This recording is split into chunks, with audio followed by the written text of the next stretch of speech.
In this tutorial, I'll show you how to create a new space in Confluence so you can organize your team's projects, documents, and collaboration in one dedicated workspace.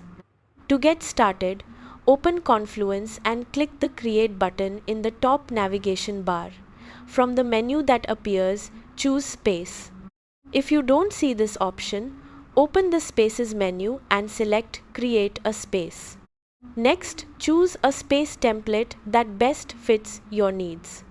You can select a blank space if you want to build everything from scratch, a collaboration space for team projects and meeting notes, or a knowledge base if you're creating documentation or a help center. Each template includes layouts and sample content to help you get started faster. Now, enter your space details. Give your space a clear, descriptive name so it's easy for everyone to recognize. Confluence will automatically suggest a space key for the URL, but you can customize it if needed. You can also choose an icon and specify the primary purpose of the space if those options are available. Next, configure your space permissions.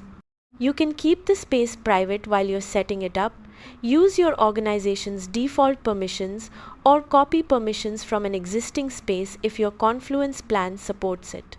Setting permissions correctly ensures the right people can view and contribute to the space. Once everything is ready, click Create Space.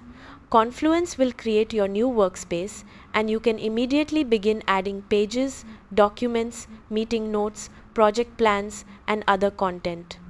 That's how you create a space in Confluence. Thanks for watching.